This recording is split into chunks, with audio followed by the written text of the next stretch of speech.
ঢালিউডের প্রথম সারির অভিনেত্রীদের একজন বিদ্যা সিনহা মিম। পর্দার পাশাপাশি মডেলিং নিয়েও ব্যস্ততা রয়েছে তার। সামাজিক মাধ্যমে কখনো নানা অবতারে মেলে ধরেন নিজেকে। ভক্তদের মাঝে রীতিমতো মুগ্ধতা ছড়ান এই নায়িকা। ছুটিছাটায় কোথাও বেড়াতে গেলেও সেখান থেকে আকর্ষণীয় রূপে নিজেকে মেলে ধরেন বিদ্যা সিনহা মিম। তবে এবার কাজের ব্যস্ততাকে সঙ্গে নিয়েও বেড়াতে গিয়েছিলেন তিনি। সম্প্রতি নীল সাগরের দেশ মালদ্বীপ বেড়াতে গিয়েছিলেন তিনি। সেখানে একটি কমার্শিয়ালের কাজে অংশ নিতে দেখা যায় তাকে। এবার কাজের ফাঁকে নিজেকে ভক্তদের কাছে মেলে ধরেন মিম।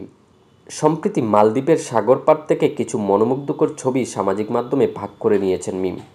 নীলে নীলে মিলে যেন এদিন একাকার হয়ে যান মিম, কারণ মিমের পরনেও ছিল এদিন নীল রঙের সাদা ফুলের প্রিন্টেড টপস, যা আশেপাশের পরিবেশের রঙের সঙ্গেও মিলে যায়।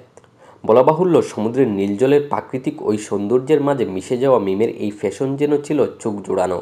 এছাড়াও খোলা চুল, ন্যাচারাল মেকআপ আর মুখ বরানো হাসিতে নিজেকে করে তুলেন আরও প্রাণবন্ত ও আবেদনময়ী।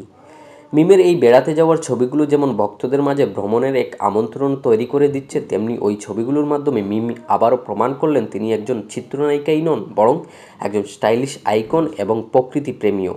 সব মিলিয়ে ভক্তদের মাঝে ছড়িয়েছে মুগ্ধতা, প্রশংসা ও ভালোবাসাও পাচ্ছেন নায়িকা।